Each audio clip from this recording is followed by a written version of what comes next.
everyone. This is the first video of this channel, so subscribe for more learning. Uh, Today I'm here to discuss about new economic policy. जो economic reforms हुए थे 1991 में, उसमें क्या क्या था, उस पॉलिसीज के अंदर क्या क्या था, हम लोग वो डिस्कस करेंगे। तो उसमें हम लोग देख सकते हैं कि उसमें लिबरलाइजेशन, प्राइवेटाइजेशन एंड ग्लोबलाइजेशन, ये तीन चीज का रिफॉर्म किया गया था। ये तीन चीज पॉलिसी में लाई गई थी। तो इसका नीड क्या था, इसकी जरूरत क्या थी, व्हाट्स द नीड, ऐसा क्यों करना पड़ गया। तो उसके कुछ कुछ फैक्टर्स थे, वो आप लोग राइट इट डाउन कर लो, लिख लो। तो उसमें क्या था, सबसे पहला कि फॉरेन एक्सचेंज रिजर्व जो था वो कम हो गया था।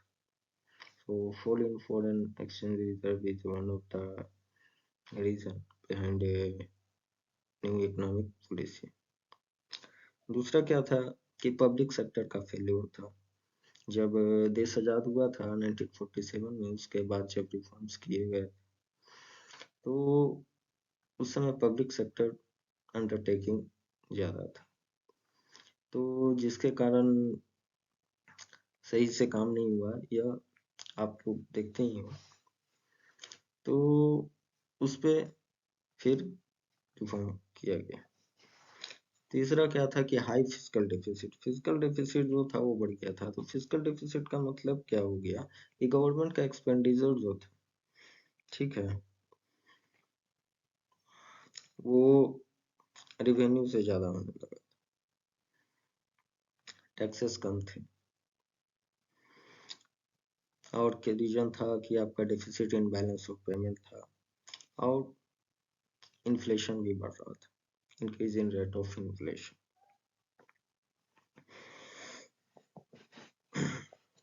Deficit in balance of payment मैंने बोला कि वो था, तो बैलेंस ऑफ पेमेंट क्या हुआ कि इंपोर्ट बढ़ गया था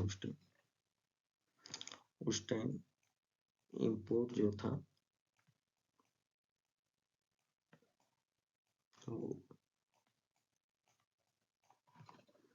बढ़ गया था, इंपोर्ट राइज हो गया था।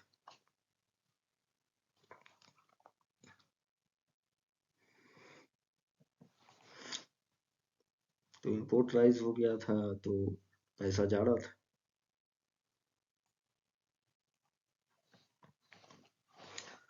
तो उस समय क्या हुआ, उस समय जो हमारे प्राइम मिनिस्टर थे 1991 में, prime minister PV Narasimha Rao, और फाइनेंस मिनिस्टर उस टाइम हमारे थे डॉक्टर मनमोहन सिंह। उन्होंने न्यू इकोनॉमिक पॉलिसी लाया। तो आगे बढ़ते हैं, देखते हैं कि न्यू इकोनॉमिक पॉलिसीज के मेजर्स क्या क्या थे। तो इसका पहला मेजर था स्टेबलाइजेशन मेजर, जो कि शॉर्ट टर्म मेजर्स था, शॉर्ट टर्म पॉलिसी मेजर था, जिसका एम था डिफिसिट बैलेंस ऑफ पेमेंट को करेक्ट करना। दूसरा क्या था, कंट्रोलिंग द इन्फ्लेशन, और इन्फ्लेशन जो बढ़ रहा था उसको कंट्रोल करना। तो deficit of balance of payment, ये आप लोग को आगे और अच्छे से समझ आएगा जब मॉनेटरी पॉलिसी में समझाऊंगा। फिलहाल के लिए इतना समझ लीजिए कि इंपोर्ट जो था वो ज्यादा हो रहा था रेदर देन एक्सपोर्ट। तो क्या था कि रिजर्व जो अपना था वो जा रहा था। दूसरा क्या था, स्ट्रक्चर रिफॉर्म्स मेजर्स था। स्ट्रक्चर रिफॉर्म किया जो कि लॉन्ग टर्म एम्स के लिए किया गया था। इसमें क्या था कि इसमें मेजर्स किया गया था, इसमें एम लेके चला गया था कि improving the efficiency of economy, efficiency of economy की एफिशिएंसी को बढ़ाना। और दूसरा क्या था कि इंक्रीजिंग कॉम्पिटिटिवनेस को बढ़ा देना। तो ये दो मेजर्स थे इसके। अब आइए तीनों टर्म जो मेन इसमें है, लिबरलाइजेशन, प्राइवेटाइजेशन और ग्लोबलाइजेशन। इसका मतलब आप लोग समझो कि ये होता क्या है। तो लिबरलाइजेशन में क्या था कि removal of entry and growth restrictions on private sector enterprises और the removal of trade barrier known as liberalization. कहने का मतलब हुआ कि जो ग्रोथ रेस्ट्रिक्शंस लगाए हुए थे प्राइवेट सेक्टर पे, पहले क्या था कि प्राइवेट सेक्टर अपना बिजनेस बोलो या ऑर्गेनाइजेशन या कंपनी का सेटअप बोलो, उस पे खर्च कुछ नहीं कर सकता था, उस पे बहुत सारे रिस्ट्रिक्शन लगे हुए थे एंट्री का, या बिजनेस को बढ़ाने के लिए बहुत सारे रेस्ट्रिक्शंस थे प्राइवेट सेक्टर पे। तो वो सारी चीज़ों को हटा गया, और समझो कि ट्रेड बैरियर्स, जो बिजनेस का बैरियर्स जो लगाया हुआ था, उस चीज़ को हटाया गया। तो इसी को हम लोग लिबरलाइजेशन बोलते हैं। और प्राइवेटाइजेशन में क्या था कि जो public sector undertaking public sector undertaking जो बिजनेसेस थे या जो भी फर्म्स थे, तो उसका जो ओनरशिप था वो प्राइवेट सेक्टर अंडरटेकिंग को ट्रांसफर कर दिया गया था। तो that is known as privatization. तो प्राइवेटाइजेशन वही था। तो मतलब समझो कि जो पब्लिक सेक्टर अंडरटेकिंग उस समय में 99 में इंक्वायरी लॉसेस चल रहा था, जो पब्लिक सेक्टर उस समय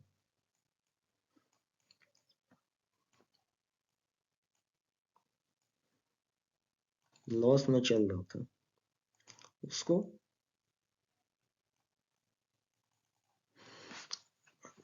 प्राइवेट सेक्टर अंडरटेकिंग को ट्रांसफर कर दिया गया कि भैया आप चलाओ, प्राइवेट चलाए तो थोड़ा अच्छा चलाए। और ग्लोबलाइजेशन में क्या था कि इसमें क्या किया गया कि integration of domestic economy with world economy is known as globalization. मतलब देश के इकोनॉमी को दुनिया के इकोनॉमिक से जोड़ देना, इसे वो ग्लोबलाइजेशन कर। तो देखो कि लिबरलाइजेशन में क्या क्या हुआ था। पहला क्या था कि इंडस्ट्रियल सेक्टर का रिफॉर्म हुआ था, दूसरा फाइनेंशियल सेक्टर का रिफॉर्म किया गया था, and third one is physical reform, and fourth one is foreign exchange reform, and last trade and investment reform किया गया था। तो देखो इंडस्ट्रियल सेक्टर रिफॉर्म में क्या हुआ था कि इसमें पहला चीज हुआ था कि रिड्यूस इंडस्ट्रियल लाइसेंसिंग। क्या किया गया था कि इंडस्ट्रियल लाइसेंसिंग को रिड्यूस किया गया था। So the new economic policy abolish the requirements of licensing except 5 industries को छोड़ के बाकी सबका लाइसेंसिंग एबोलिश कर दिया गया था, जैसे कि लिकर, नारकोटिक, डिफेंस इक्विपमेंट और industrial explosive and dangerous chemicals. तो ये 5 इंडस्ट्रीज को छोड़ के बाकी को एबोलिश कर दिया था, बाकी को लाइसेंस की नहीं थी। और क्या किया गया था इसमें,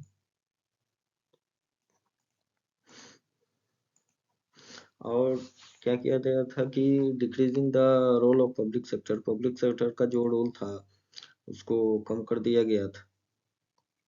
इंडस्ट्री जो पहले रिजर्व करके रखी हुई थी पब्लिक सेक्टर, उस 17 से 3 कर दिया गया था।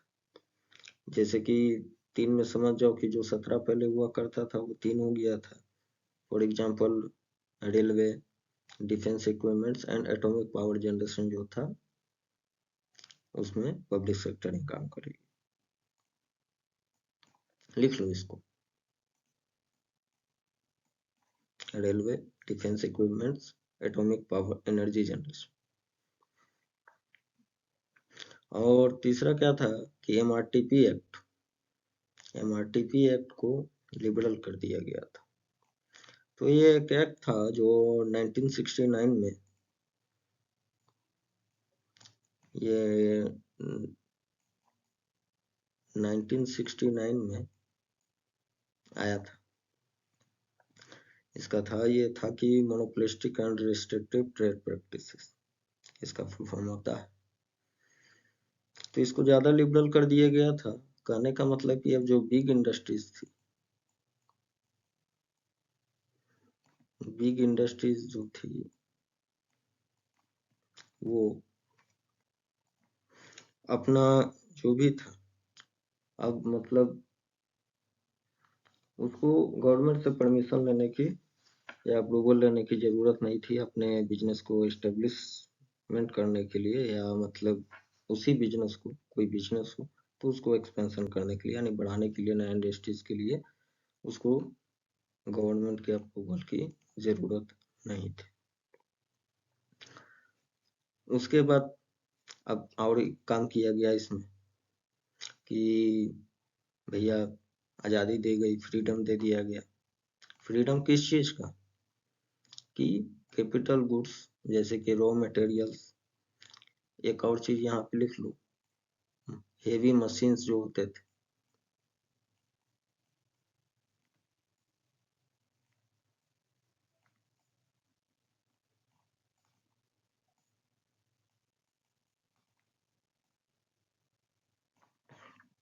हेवी मशीन, कैपिटल गुड्स जैसे कि रॉ मटेरियल्स और हेवी मशीन,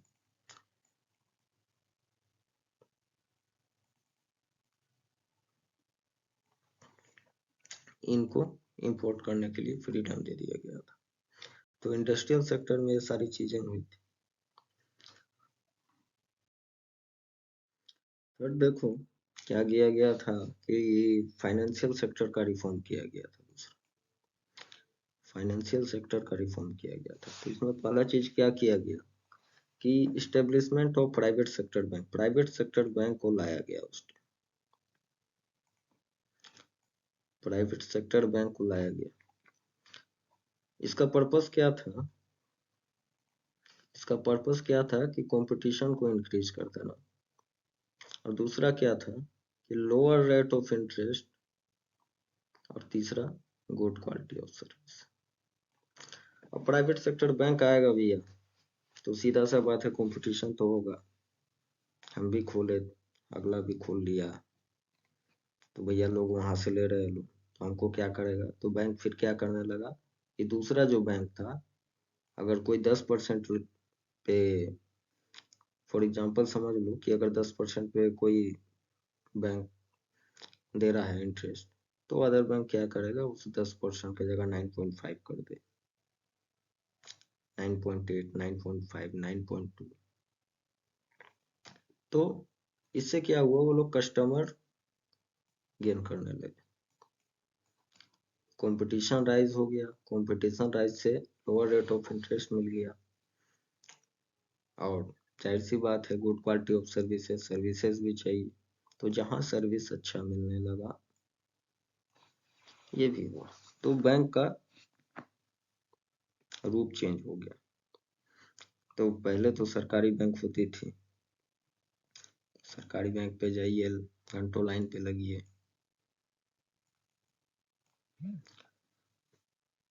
और इसमें क्या किया गया था आगे कि आरबीआई का जो रोल था, आरबीआई का रोल को रेगुलेटर से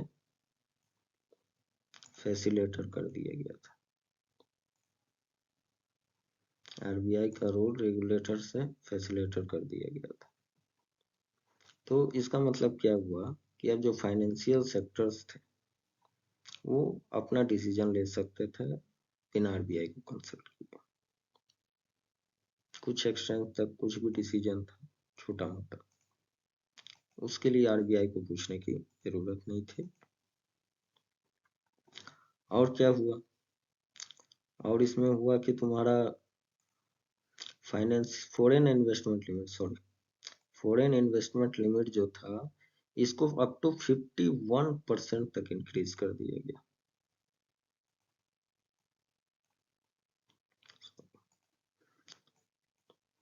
अप टू 51% तक इंक्रीज कर दिया गया था। तो क्या हुआ? 51% तक इंक्रीज कर दिया तो इन्वेस्टर्स को इंटरेस्ट आ गया, फॉरेन इन्वेस्ट जो था वो इंडियन मार्केट में अभी इन्वेस्ट करने लगे। और क्या हुआ था कि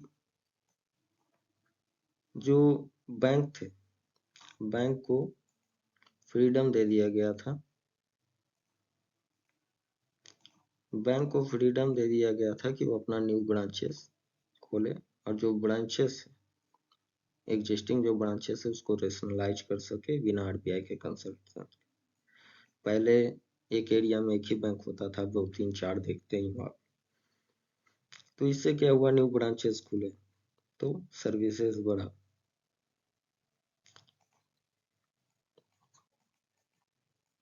तो ये एज ऑफ एक्सपेंशन था बैंक्स का।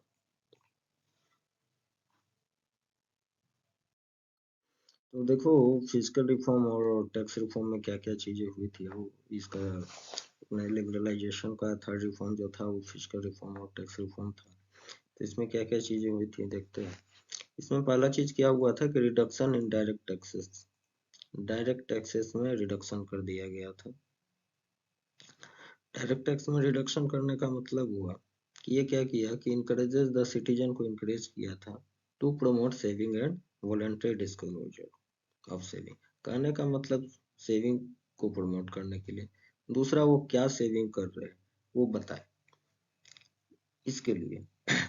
और थर्ड क्या था,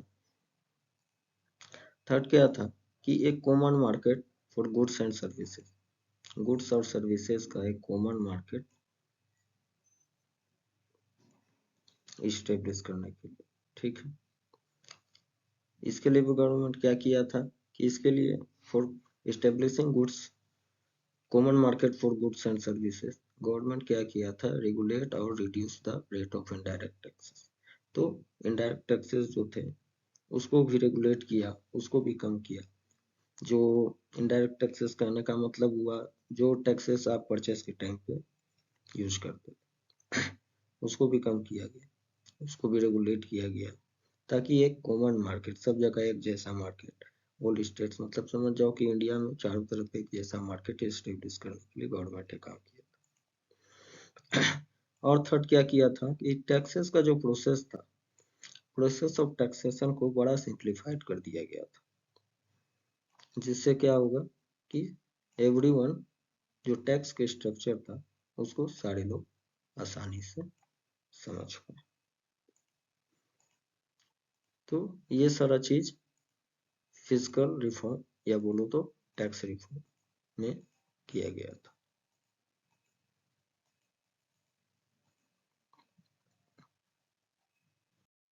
तो आगे बढ़ते हैं फॉरेन एक्सचेंज रिफॉर्म में। तो देखो फॉरेन एक्सचेंज रिफॉर्म में क्या हुआ था। इसमें सबसे पहला चीज हुआ कि डिवोल्यूशन ऑफ रुपीज था। तो रुपीज का क्या किया कि वैल्यू कम कर देना। डिवोल्यूशन का मतलब वही होता है, डिवैल्यूएट करना। तो वैल्यू ऑफ रुपीज का ये हुआ था कि मतलब कुछ हद तक कम कर दिया। फॉर एग्जाम्पल मान लो कि आज के डेट में देखोगे तो डॉलर लग 82 रुपीज कुछ पैसे है, और तो उसी को क्या कर दिया गया कि 80 रुपीज कर दिया गया, 82 रुपीज। तो ये क्या किया गया कि एक तरीका का लालच दिया गया ताकि फॉरेन इन्वेस्टर्स आके इन्वेस्ट होगा, तो सीधा सा बात है फॉरेन एक्सचेंज बढ़े।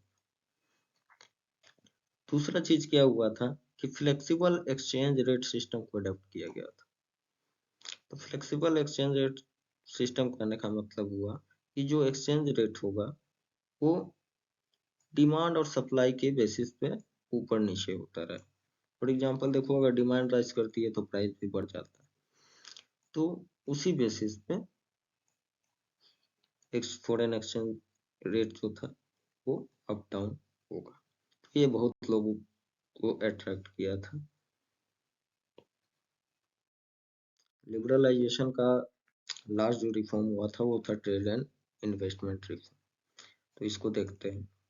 इसमें क्या हुआ था कि reduction in quota system, quota system में रिडक्शन किया गया था मैक्सिमम लिमिट तक। कोटा सिस्टम को मैक्सिमम लिमिट तक रिड्यूस कर दिया।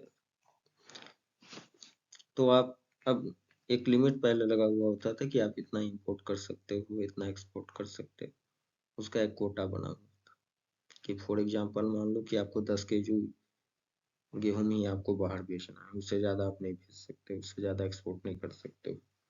या 20 किलो चीनी ही आपको इंपोर्ट करना है, उससे ज्यादा आप नहीं कर सकते। तो इसको रिड्यूस किया गया, इसको कम किया गया मैक्सिमम लिमिट। तो इससे क्या हुआ, ट्रेड बढ़ा। दूसरा क्या हुआ था इसमें, इसमें थर्ड चीज क्या हुई थी कि एक्सपोर्ट ड्यूटी, एक्सपोर्ट ड्यूटी को हटा दिया गया था। रिमूवल ऑफ एक्सपोर्ट ड्यूटी किया गया था, एक्सपोर्ट ड्यूटी को हटा दिया गया था ताकि ज्यादा से ज्यादा लोग बाहर में, फॉरेन में अपना जो भी है गुड्स है, रॉ मटेरियल्स है, जो भी सर्विसेज वो एक्सपोर्ट कर सके। तो एक्सपोर्ट बाहर करेंगे तो सीधा सा बात है रिजर्व बढ़ेगा। और क्या काम किया गया था, रिडक्शन किया गया था किसमें, इम्पोर्ट ड्यूटी में। तो मतलब अगर आप इंपोर्ट भी कर रहे हैं तो उसमें भी थोड़ा सा रिडक्शन दिया गया था। इंपोर्ट लाइसेंसिंग को एबोलिश कर दिया गया था, एक्सेप्ट इन हजार्डस सेंसिटिव इंडस्ट्रीज के, जो हजार्डस था उसको छोड़ के इंपोर्ट लाइसेंसिंग को एबोलिश कर दिया गया था। तो ये सारी चीजें हुई थी। होप आप लोग को लिबरलाइजेशन अच्छे से समझ में आ गया होगा। Privatization and globalization on the next video में आप लोगों को समझाऊंगा। तब तक के लिए इसको पढ़िए, एंजॉय कीजिए। Happy learning all of you. Good bye.